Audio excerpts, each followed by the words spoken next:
అందరికీ నమస్తే. నేను ఈరోజు మళ్ళీ ఆవులను మేపడానికి బయటికి తీసుకెళ్తున్నా.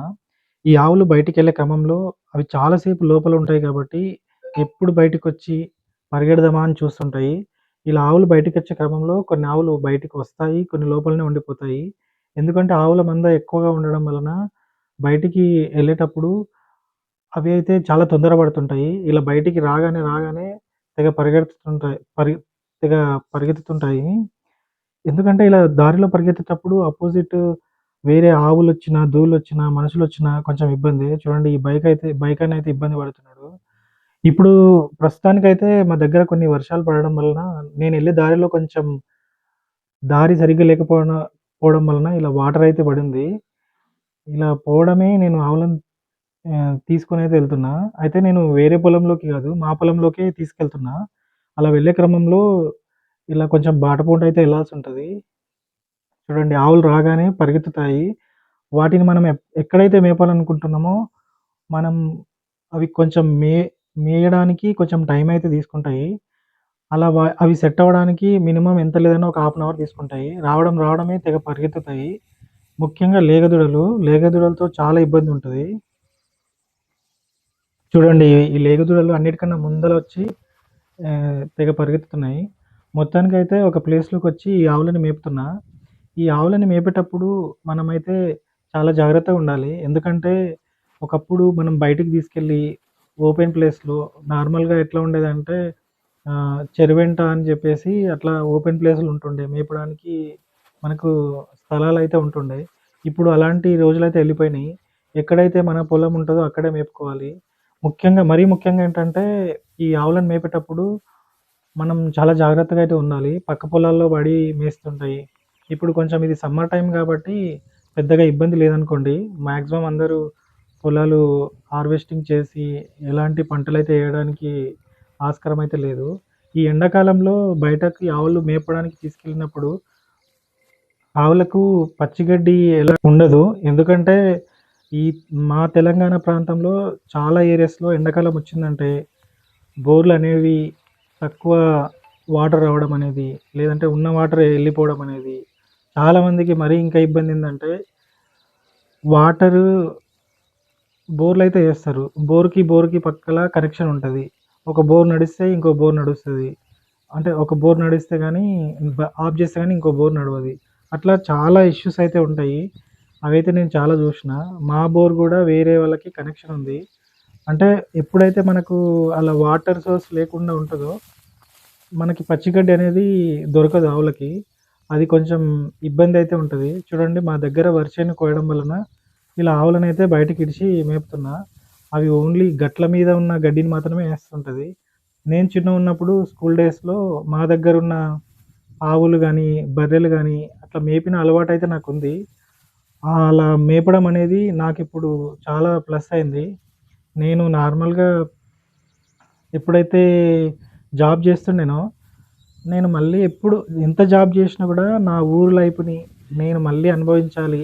అదే లైఫ్ స్టైల్‌లోకెళ్ళాలి. మనం ఎంత డబ్బులు సంపాదించినా, ఏం జేసినా, మన ఊరిలో ఉన్న ఆహ్, అప్పుడు బతికిన రోజులైతే గుర్తు చేసుకుంటా ఉండేవాడిని.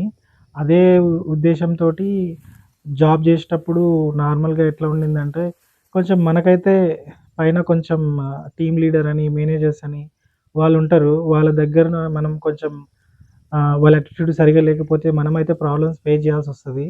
అలా ఫేస్ చేసిన ప్రతిసారి నాకు ఇదేంటి లైఫు, మనం ఇలాగే బానిస బతుకు బతకాలా? ఒకరు చెప్పిన దానికి మనం వాళ్ళు చెప్పింది మనకు నచ్చలేక, మనం వాళ్ళేదైతే చెప్తారో మనం చేసినా గూడా కొన్ని మాటలు పడాల్సొస్తది. మనం సమాజంలో బయట ఉన్నప్పుడు ఎన్నో ఒడిదుడుకులైతే ఫేస్ చేస్తాము. ఇప్పుడున్న రోజుల్లో ప్రతి ఒక్కరు ఎవరైతే ప్రైవేట్ జాబ్ చేస్తుంటారో, నార్మల్‌గా గవర్నమెంట్ జాబ్ తెలియదనుకోండి నాకైతే. నేను ఒక 10 సంవత్సరాలు ప్రైవేట్ జాబ్ చేసి చాలా మంది కింద పని జేశాను. అలా పని జేసినప్పుడు పని ఒత్తిడి తట్టుకోలేక ప్రతిసారి నాకు ఊరు గుర్తొచ్చేది. నా పని నేను జేసుకోవాలి. నాకంటూ ఒకటుండాలి అని లోపల ఒక సంకల్పం గట్టిగా ఉండింది. ఆ లాక్‌డౌన్ టైంలో నాకేమైందంటే, ఆ భగవంతుడు నాకొక అవకాశం అయితే ఇచ్చాడు. నేను వర్క్ జేసుకుంటూ నాకు ఇలా ఆవులను తెచ్చుకోవాలి. నాకంటూ నేనే ఏదో ఒకటి చేసుకోవాలని అనిపిచ్చింది. లక్కీగా నాకు ఆ అవకాశాన్ని నేను కరెక్ట్ ఉపయోగించుకున్నా. లేగదూడలు తెచ్చుకోవడము, అవి పెద్దగవ్వడము, ఆ తర్వాత నేను జాబ్ వదిలేసి వీటితోటే నా జీవితాన్ని గడపాలని డిసైడ్ చేసుకున్నా. నాకైతే ఒక గట్టిగా ఏమనుకున్నా అంటే ఆహ్, నార్మల్‌గా మనము ఆ ఒత్తిడి లేని జీవితాన్ని వదిలేసి మనకంటూ ఒకటుండాలి. మనది మనమే చేసుకోవాలనే ఒక దృక్పథంతోటి నేను ఈ ఆవులను పెంచుకుంటున్నా. ఎందుకంటే మనం ఎవరో జాబ్ జేస్తాం. ప్రైవేట్ జాబ్ జేసినప్పుడు ఎవరి కిందనో పని జేయాలి. అది నచ్చినా, నచ్చకపోయినా. మనం ఇంకోటేందంటే జాబ్ జేసేటప్పుడు మనం తినే తిండి గూడా సరిగుండదు. నేనెలా గడిపినా అంటే సిటీలో ఉన్నప్పుడు ఆ కల్చర్ ఎట్లా ఉండిందంటే నార్మల్‌గా బయటికెళ్ళి మనం అనుకున్నది చేయలేము. ఒకరు చెప్పింది చేయలేము. ఆహ్, అం అంటే మొత్తానికి అస్తవ్యస్తమైన జీవితం అయితే గడిపినా. ఆ గడిపిన రోజులు తలుచుకుంటే కొంచెం బాధైతే అనిపిస్తది. ఇప్పుడైతే ప్రశాంతంగా ఆవులను మేపుకుంటూ, వాటిని జూసుకుంటూ, కొంచెం స్పిరిచ్యువల్‌గా ఆవులతోటి కనెక్ట్ అయ్యి, ఆహ్, ఇలా ఆవులతోటి దగ్గరికి వచ్చినప్పుడైతే నేనైతే కొన్ని ప్రవచనాలైతే ఇనుకుంటా గూర్చుంటా. మన చాగంటి గాని, హ్మ్, కొన్ని బుక్స్ గూడా ఉన్నాయి. అట్లా చూసుకుంటా ఉంటాను. ఇంకోటేందంటే నేను ఇలా ఆవులను మేపుకుంటా నేను నా రోజులని నా నేను స్కూల్ డేస్‌లో ఉన్నప్పుడు గడిపిన రోజులను గుర్తు చేసుకుంటా. అంటే నా చిన్నగున్నప్పుడు నేనెట్లా బతికినా, అలాంటి లైఫ్‌లోనే బతకాలని ఇట్లొచ్చేసిన. అంటే మనకి డబ్బు ఒకటే ఇంపార్టెంట్ గాదు. మనకు చాలా ఉంటాయి. మనం ఒక రోజులో ఎట్లా బతికినాం, ఆ రోజుకి మనం న్యాయం జేసినామా లేదా అనేది చాలా ఇంపార్టెంట్. అలా నేను రోజులకు న్యాయమైతే చేయలేను గానీ, డబ్బు సాలరీ పరంగా వచ్చేది. కానీ ఆ రోజుకైతే నాకు సాటిస్ఫాక్షన్ అయితే అనిపిచ్చేది గాదు. ఇప్పుడు నాకు ప్రస్తుతానికి చాలా ప్రశాంతంగా ఉంది. ఇలా ఆవులను మేపుకుంటూ, పక్కల ఈత చెట్లు కనబడుతున్నాయి. అక్కడ వెళ్దామని అయితే ప్లాన్ జేస్తున్నా. ఇవి ఒక పక్కకు కొట్టేసి, ఆవుల దగ్గర ఎవరు లేకపోయినా కొంచెం అవన్నీ ఒక దగ్గర ఉంటేనే మేస్తాయి. దేశానికొకటి పోతే అవైతే మేయయి. ఎక్కడ గడ్డి మేద్దామా? ఎక్కడ మంచిగుందా? ఆ లేగదూడలున్నాయి జూశారా? అవి తెగ పరిగెత్తుతుంటాయి. వీటి దగ్గర ఆవులను మేపాలంటే చాలా ఓపిక ఉండాలి. శ్రమ గట్టిగా జేసి ఉండాలి. మన బాడీ గూడా ఫిట్‌గా ఉండాలి. అప్పుడే మనం ఈ ఆవులను బయటికి తీసుకెళ్ళి మేపగలుగుతాము. ఎప్పుడైతే ఆవును బయటకు తీసుకెళ్ళి స్వేచ్ఛగా మేపుతామో, అప్పుడే మనము ఆవులకు న్యాయం జేసినట్టు. చాలామంది ఏం జేస్తున్నారంటే డైరీ ఫార్మ్‌లలో ఆవులని ఒకే దగ్గర కట్టేసి, వాటిని బంధించేస్తున్నారు. అలా బంధించడం వలన వాటికి మనము ద్రోహం చేసినట్లే లెక్క. ఇప్పుడైతే పక్కన ఒక ఈత చెట్టయితే కనబడుతుంది. ఆ ఈత పండ్లు రాల్పుదామనయితే నేనైతే ఎళ్తున్నా. చూడండి ఈ ఈత చెట్టయితే పెద్దగా ఉంది. నా చిన్నగున్నప్పుడు ఇలా ఈత చెట్లకు రాళ్ళు తీసుకొని తెగ కొట్టేవాళ్ళము. అలా ఈత చెట్లకు రాళ్ళు కొడుతుంటే గాలి ధూళయితే వీసేవి. మేము కొట్టిన రాయి అనేది ఈత చెట్టు పైనే ఉండేది. అది రాయి కిందకి పడేది గాదు. మేమెప్పుడైతే ఈత చెట్టు కిందకి ఈత పళ్ళు ఏరడానికి ఎళ్ళేవాళ్ళమో, అప్పుడు చెట్టు పైన ఉన్న రాళ్ళు కింద పడేవి. అయితే మాకైతే భయమేస్తుండే. ఇవెక్కడ మా మీద పడతాయని. ఆ రోజులు గుర్తు చేసుకుంటే మాత్రము చాలా ఆనందంగా అయితే ఉంటది. చూడండి ఇట్లా నేను ఈత పండ్లయితే రాలిపాను. రాలిపిన తర్వాత ఈత చెట్టు కింద పండ్లయితే పడున్నాయి. ఈత పండ్లనంతా మొత్తం ఏరుకొని, నేనైతే నా పాత రోజులు గుర్తు చేసుకుంటా, ఈ ఈత పండ్లయితే ఏరుకుంటున్నా. నేను మొత్తానికి ఒక 15 సంవత్సరాలు హైదరాబాద్‌లో జాబ్ జేసి, నార్మల్‌గా ఏంటంటే నేను 10థ్ వరకు విలేజ్‌లోనే చదువుకున్నా. ఇంటర్మీడియేట్ ఎప్పుడైతే నారాయణ కాలేజ్‌లో చదివానో, అప్పటినుంచి నా జీవితం అనేది నా చాలా ఇబ్బందులతో అట్లా ఎళ్ళిపోయిందనుకోండి. ఇంటర్మీడియేట్, బీటెక్, ఎంటెక్, జాబు అట్లా చేసినా కూడా నేనెప్పుడు నా ఊరి జీవితాన్ని తలుచుకునేవాడిని. అందుకే నేను మళ్ళీ దాన్ని తిరిగి అనుభవిద్దాము. నేనెందుకు మన ఊరిలో మనం అనుకున్నట్టు ఎందుకు బతకలేమని నేను ఆ పాత రోజులను గుర్తు చేసుకుంటూ ఆవులను ఒక పక్కకు కొట్టేసి, నేను ఈత చెట్టుకి రాళ్ళు కొట్టి ఈత పళ్ళైతే ఏరుకుంటున్నా. ఇవైతే పండ్లు చాలా టేస్ట్‌గుంటాయి. ఈత పళ్ళు తినాలి ఖచ్చితంగా సీజనల్‌గా. మనకి ఈ ఈత పళ్ళు తినడం వల్ల బాడీలో ఇమ్యూనిటీ పవర్ అయితే పెరుగుతది. కాల్షియం గూడా చాలా బావుంటది. మీకెక్కడ అవకాశం ఉన్నా ఈ ఈత పళ్ళైతే ఖచ్చితంగా తినండి. నేను గూడా ఆ అవకాశం వదులుకోకుండా కొంచెం నా వరకు నేనైతే మళ్ళీ బ్యాక్ టు రూట్స్ అన్నట్టు నేను నా లైఫ్‌ని ఇట్లా ఈ తీసుకెళ్తున్నా. మొత్తానికైతే ఈత పండ్లు ఏరుకొని నేనైతే ఎంజాయ్ చేస్తున్నా చూడండి. నాకు ఈ ఈత పండ్లు మొత్తానికైతే కలెక్ట్ జేసి టవల్‌లో పెట్టుకున్నా. చూడండి ఒక పక్క అయితే ఆవులు మేస్తున్నాయి. ఇక్కడ ఈ ఈత పండ్లయితే తీసేసుకున్నా. మొత్తానికైతే ఈత పండ్లు కలెక్ట్ చేసుకొని నా దగ్గర పెట్టుకున్నా. ఈత పళ్ళని నేను ఆవులకు కూడా ఇచ్చాను, తినిపించాను. అవి తిన్నాయి కూడా. అవి మొత్తానికైతే ఈత పళ్ళు రాలిపిన తర్వాత ఒక పక్కకు కొట్టేసి, ఇంకా టైం అయితే అవుతుంది ఈ ఆవులను తీసుకెళ్ళాలని. దాదాపు ఒక 2 అవర్స్ అయితే మేపాను. ఇది ఈవినింగ్ టైంలో 4-6 వరకు ఆవులని అయితే ఇట్లా మేపుతాను డైలీ. ఇట్లా మేపేటప్పుడు మనకి ఖచ్చితంగా ఓపెన్ ప్లేస్ అయితే ఉండాలి. అది అందరికి తెలిసిన విషయంలే. మనం వేరే దగ్గర వాళ్ళకి వెళ్ళలేము, వేరే వాళ్ళ పొలంలోకి అయితే వెళ్ళలేము. ఈత పళ్ళు చూడండి, మొత్తానికైతే చాలా చక్కగా అయితే ఉన్నాయి. సో టైం అయితే అయిపోయింది. ఇకపైన మనకి ఆవులని డైరీ ఫామ్‌కి కొట్టుకెళ్తున్నా. అవన్నీ ఒక దగ్గరికి ఫస్ట్ ఏం చేస్తానంటే, ఒక దగ్గరికైతే సెట్ చేస్తాను. సెట్ చేసి మనం ఈ ఆవుల దగ్గర ఉండాలంటే మన బాడీ ఆటోమేటిక్‌గా ఫుల్ యాక్టివ్ మోడ్‌లో ఉంటది. ఎందుకంటే నేను జాబ్ చేసేటప్పుడు నేను జిమ్‌కు, రన్నింగ్‌కెళ్ళాను. క్రికెట్ కూడా చాలా ఆడాను. చాలా అంటే చాలా ఆడినా. బీభత్సం నా లైఫ్ అంతా క్రికెటే. అది నేను ఎంజాయ్ చేసిందంటే ఆ క్రికెట్ పైననే. సో మొత్తానికైతే అవన్నీ చేయడం వలన ఇప్పుడు నేను ఇంకా ఫిజికల్‌గా ఫిట్‌గా ఉండి ఈ ఆవులెంబడి పరిగెడుతున్నా. ఇకపైన ఈ ఆవులను కొట్టుకెళ్తుంటే చూడండి, కొన్ని లేగదూడలు వెనక పడిపోతాయి, కొన్ని ఆవులు ముందలెళ్తాయి. ఈ ఆవుల మందని తీసుకొనైతే నా డైరీ ఫామ్‌కెళ్తున్నా. ఇలా ఎళ్ళే క్రమంలో కొన్ని లేగదూడలైతే ఎనక పడిపోయినాయి. ఆవులు ముందల ఎళ్తున్నయి. అలా ఎళ్ళే క్రమంలో ఏమైతుందంటే ఆహ్, పెద్ద ఆవులు ఏవైతే ఉన్నాయో అవి ముందుగా డైరీ ఫామ్‌లో హ్మ్. చూసారా ఇట్లా ఎళ్తున్నా. డైరీ ఫామ్‌లో వాటిని కట్టేసి నేనైతే కొన్ని లేగదూడలు ఎనక తప్పిపోయినాయి. మళ్ళీ వాటి కోసం ఎళ్తాను. ఇట్లా ఎక్కువ ఉండడం వలన ఖచ్చితంగా ఇద్దరుండాలి. లేకపోతే నేనొక్కడినే ఉన్నా గాబట్టి నాకు కొంచెం ఇబ్బందయితుంది. చూడండి, మీకోసం ఆ ట్రైపాడ్ పట్టుకొని చాలా తెగ కష్టపడుతున్నా. అంటే మీకు చూపిచ్చి మన దేశీయ ఆవుల ప్రాముఖ్యత ఏంటి? మనం ఎట్లా ఉండాలని ఒక నా వంతు కృషి అయితే నేను జేస్తున్నా. ఇట్లా ఆవులనైతే మొత్తానికైతే నేను డైరీ ఫార్మ్ లోపలికి తీసుకొనెళ్తున్నా. అయితే ఈ పెద్ద ఆవులన్నీ మాక్సిమం వచ్చేసినాయి. ఈ చిన్న ఆవులు చూసారా మళ్ళీ రిటర్న్ ఎళ్ళిపోతాయి. నేను కొన్ని ఇంకా ఎనక పడిపోయున్నాయి లేగదూడలు. ఇవి మొత్తానికైతే డైరీ ఫార్మ్‌లోకి తీసుకెళ్తున్నా. ఈ ఫెన్సింగ్ గేట్ ఉంటది నా డైరీ ఫార్మ్ ముందల. ఒక చిన్నగా ఫెన్సింగ్ ఒక 2 గుంటల జాగా ఉండి, ఆ జాగా లోపల ఫెన్సింగ్ ఉంది. గేట్ పెట్టేషిన. మొత్తానికైతే ఆవులైతే నా డైరీ ఫార్మ్ దగ్గరకొచ్చినాయి. ఇట్లా వచ్చిన తర్వాత ఆవులన్నీ మేసినాయి గాబట్టి అవి చాలా దాహంతోటి అయితుంటాయి. అవి వచ్చిన వెంబడే ఇట్లా నీళ్ళు తాగేస్తాయి. నీళ్ళు తాగి అవి కొంచెం రెస్ట్ పొజిషన్‌లో అయితే ఉంటాయి. మొత్తానికైతే కొంచెం పెద్దగున్న ఆవులు, కొంచెం లేగదూడలైతే వచ్చేసినాయి. మరీ చిన్న లేగదూడలు అవి రాలేక బాటలోనే ఉండిపోయినాయి. ఇకపైన నాకు శ్రమ అనేది స్టార్ట్ అయింది. ఎంత ఇబ్బంది అంటే చూడండి, ఈ లేగదూడలు తీసుకొద్దామని ఎళ్తుంటే అవి మళ్ళీ రిటర్న్ పరిగెత్తుతున్నాయి. అవి ఎందుకంటే అవి పెద్ద ఆవులు కనబడట్లేదు.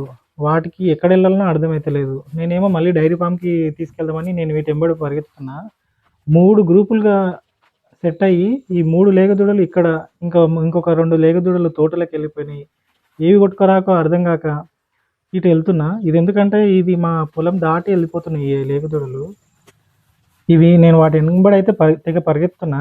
నాకైతే నాకు మంచిగా రన్నింగ్ చేపిస్తున్నాయి, చెమట తెప్పిస్తున్నాయి, ఇబ్బంది పెడుతున్నాయి, కొడదామనిపిస్తుంది, జాలేస్తుంది. వాటిని చూస్తే నాకు అన్ని రకాలుగా ఎమోషన్స్ అయితే బయటకొచ్చేస్తున్నాయి. చూసారా ఈ లేగదూడలు మళ్ళీ రిటర్న్ కొట్టుకొనైతే వెళ్తున్నా. ఏది ఎటు పడితే అటు పరిగెత్తుతుంది. ఇటు 3 లేగదూడలైతే తప్పిపోయినాయి. ఈ లేగదూడలను మళ్ళీ కొట్టుకోవడానికి మళ్ళీ నేను దాదాపు ఒక ½ కిలోమీటర్ రిటర్న్ వచ్చి వీటిని తీసుకొని వెళ్తున్నా. మనకెక్కడైనా సరే పని ఒత్తిడి ఖచ్చితంగా ఉంటది. ఇది నా కంట్రోల్‌లో ఉన్న పని ఒత్తిడి. నేను ఎప్పుడైతే ప్రైవేట్ జాబ్ చేశానో ఆ ఒత్తిడి అనేది మెంటల్‌గా ఉండేది. మనకు 10 రోజుల వరకు 2 రోజుల్లో చేయమంటారు. టైమింగ్స్ ఉంటాయి, డెడ్‌లైన్స్ ఉంటాయి. తర్వాత నేను చేసేది మొత్తం కోడింగ్ వర్క్ ఉండే కాబట్టి కొన్ని అనాలిసిస్ చేసి, ఇన్వెస్టిగేషన్ చేసి, వర్క్ అయితే రిజాల్వ్ చేసి మనం కొన్ని ప్రొడక్షన్‌లోకి డిప్లాయ్ చేసి, అదంతా డిఫరెంట్ మ్యాటర్. దాని గురించి తర్వాత మాట్లాడతా. ప్రెజెంట్ అయితే నేను ఏదైతే లేగదూడలు ఉన్నాయో ఈ 3 లేగదూడలని గేట్ లోపలికైతే కొట్టుకొచ్చిన. ఈ 3 లేగదూడలు లోపలికి వెళ్ళగానే ఇంకా 2 లేగదూడలు తోటలోకి పరిగెత్తినాయి. వాటిని కూడా తీసుకురావాలని వెళ్తున్నా. ఇది చూడండి, లేగదూడలు రావడమే ఇవి కూడా చాలాసేపు బయట మేసినాయి కాబట్టి వాటికి కూడా దాహం వేసింది. అవి వచ్చి రావడంతోనే వాటర్ ట్యాంక్ దగ్గరికి పరిగెత్తి అవి వాటర్ తాగుతున్నాయి. వాటి దాహం అయితే తీర్చుకుంటున్నాయి. నేనైతే ఫుల్ టైర్డ్ అయిపోయినా, మస్తు దమ్ము వస్తుంది. చూడండి, మీకు అయినా సరే ట్రైపాడ్ తోటి నేను కొంచెం వాటిని క్యాప్చర్ చేసి మీకు చూపించే ప్రయత్నం చేస్తున్నా. ఇవన్నీ ఎందుకు చూపిస్తున్నా అంటే మనకు ఎక్కడైనా సరే ఒత్తిడి ఉంటది. ఒత్తిడి అనేది న్యాయంగా ఉండాలి అని నా ఉద్దేశ్యం. అందుకే నేను ఇట్లా చూపిస్తున్నా. చూడండి ఈ లేగదూడలు ఏకంగా తోటలోకే పరిగెత్తుకొచ్చినాయి. రావడమే ఇవి మామిడికాయలు తింటున్నాయి. గడ్డి మేయడం పక్కన పెడితే ఆ తోటలో పరిగెత్తుతూ మామిడికాయలు రాలుపుకుంటా నాకైతే తెగ చిరాకు తెప్పిస్తున్నాయి. అంటే ఇవి ఎందుకు ఇట్లా పరిగెత్తుతున్నాయి అంటే ఇంతకుముందు అవి తోటలోకి అలవాటు పడినాయి. 2 లేగదూడలు కొంచెం పెద్దగుంటాయి. అవి తోటలోకెళ్ళి మామిడికాయలు తినడము, మామిడి పండ్లు తినడము వాటికి అలవాటయినాయి. ఎప్పుడైతే అవి టేస్ట్‌గా అనిపించినాయో అవి మళ్ళీ మళ్ళీ ఈ తోటలోకి వస్తున్నాయి. అలా తోటలోకి రావడం వల్ల నాకైతే చాలా అంటే చాలా కోపం వస్తది. కొడదాం అనుకుంటా గానీ కొట్టను. దీనికైతే పెద్ద తాడు పెట్టయితే వదిలేసిన. దీన్ని తీసుకెళ్ళి తాడుతోటి కట్టేయొచ్చు. కానీ నేను దీన్ని కట్టేస్తే ఇంకో ఆవు రాదు కాబట్టి దాన్ని అట్లాగే వదిలేసిన. చూడండి ఇది మామిడికాయ ఎట్లా తింటుంది చెట్టు కింద మీకు చూపిస్తా దగ్గరికి నుంచి. ఏదైనా సరే ఆవులు గానీ, ఎద్దులు గానీ ఎప్పుడైనా సరే ఒక్కసారి పచ్చి గడ్డి గానీ, ఏదైనా మంచిగా వాటికి టేస్టీగా ఫుడ్ అనిపించిందంటే, అవి అలవాటు పడినాయంటే మళ్ళీ అవే ప్లేస్‌లోకెళ్ళి, మళ్ళీ అవే తినాలని అవి తెగ తొందర పడుతుంటాయి. అదే దాంట్లోనే భాగంగా ఇవి ఆల్రెడీ తోటలోకెళ్ళి చాలా సార్లు మామిడికాయలు, మామిడి పండ్లు చెట్ల కింద తిన్నాయి కాబట్టి, నేనెప్పుడు బయటికి ఆవులను మేపడానికి ఇడిచినా, ఈ 2 లేగదూడలు మాత్రము డైరెక్ట్‌గా తోటలోకి పరిగెత్తుతాయి. అవి గూడా ఎనక నుండి పరిగెత్తుతాయి. ముందల పరిగెత్తినాయంటే అన్ని ఆవులు వీటెంబడే పరిగెత్తుతాయి. అలా అయినా సరే చాలా జాగ్రత్తగా ఉన్నా సరే ఆవులు ఎక్కువ ఉండడం వల్ల వాటిని మెయింటైన్ చేయలేకపోయినా, కొన్ని ఎనక ముందు అవ్వడం వలన ఇవి ఇబ్బందయితే పెడుతున్నాయి. చూడండి అటు ఇటు తెగ పరిగెత్తుతున్నాయి. అవి ఎటు ఎళ్ళాలో అర్థం గాక తోటలోకే ఎళ్తున్నాయి. వాటికి తెలుసు డైరీ ఫామ్‌లోకెళ్ళాలని. కాసేపయితే నన్ను సతాయిస్తుంటాయి. ఇవి మొత్తానికైతే వాటెంబడి పరిగెత్తు నాకు మంచిగా దాదాపు ఒక 2, 3 కిలోమీటర్లు రన్నింగ్ చేసేటట్టు నన్నైతే చేసినాయి. నాకైతే బాగా చిరాకు అనిపిస్తుంది. ఎందుకంటే అన్నీ లోపలికెళ్ళిపోయినాయి. కట్టేసినా నేను కూడా బాగా అలసిపోయినా, దాహమేస్తుంది. ఇవి నాకు దొరకకుండా సతాయిస్తున్నాయి. చూడండి ఇక్కడ ఒక మామిడికాయ అయితే తెంపుతదది. మామిడికాయ నోట్లో పట్టేసుకుంది ఆ లేగదూడ. ఇక్కడ వదిలేసింది, ఎళ్ళిపోయింది. మొత్తానికి తెంపి అట్లా వదిలేసి ఎళ్ళిపోతుంది. ఆ గేటు మూసి ఉంది కాబట్టి ఎళ్ళలేకపోతున్నాయి. నేనైతే ఎళ్ళి గేటు తెరిచాను. ఆ గేటు తెరిచి మొత్తానికి గేటు లోపలికైతే కొట్టేసిన. సమాప్తం. మొత్తానికైతే లోపలికైతే ఎళ్ళినాయి. ఇలా లేగదూడలు మనకి పెంచుకోవడం అనేది చాలా సవాలుతో కూడుకున్న పని. ఒకరోజు నేనైతే ఫుల్ అంటే ఫుల్ టైర్డ్ అయిపోయినా. నార్మల్‌గా మనం ఏదైనా ఎక్సర్సైజ్, రన్నింగ్ చేస్తే లిమిటెడ్‌లో మన కంట్రోల్‌లో చేస్తాము. ఎప్పుడైతే మనం ఇలా ఆవులను మేపడానికి ఎళ్తామో దానికి లిమిట్‌లెస్ ఉండదు. లిమిట్ అంటే ఏముండదు. నేనైతే మస్తు టైర్డ్ అయిపోయి లేగదూడలనైతే మొత్తానికి లోపలికి తీసుకొచ్చిన. చూడండి ఆవులనైతే కట్టేసిన. మొత్తానికి నా పనైతే అయిపోయింది. ఇలా ఆవులను కట్టేసి వాటి ముందు కొంచెం గడ్డేసి ఇంటికెళ్ళిపోతే నా పని అయితే అయిపోతది. మొత్తానికి అది ఫ్రెండ్స్ నేను చెప్పాలనుకున్నది. ఒకరోజు ఆవులను మేపడానికి ఎళ్తే మన లైఫ్ ఎలా ఉంటది అని చెప్పే ప్రయత్నం అయితే నేను చేసిన. చూడండి ఈ లేగదూడలనైతే రెండిటిని తీసుకెళ్ళలేదు కొంచెం చిన్నగున్నాయని. వాటినైతే లోపలనే కట్టేసి ఎళ్ళిపోయినా. అది ఫ్రెండ్స్ నేను చెప్పాలనుకున్నది. మీకు గనుక వీడియో నచ్చితే సబ్స్క్రైబ్ చేసుకోండి. Thank you. జై గోమాత.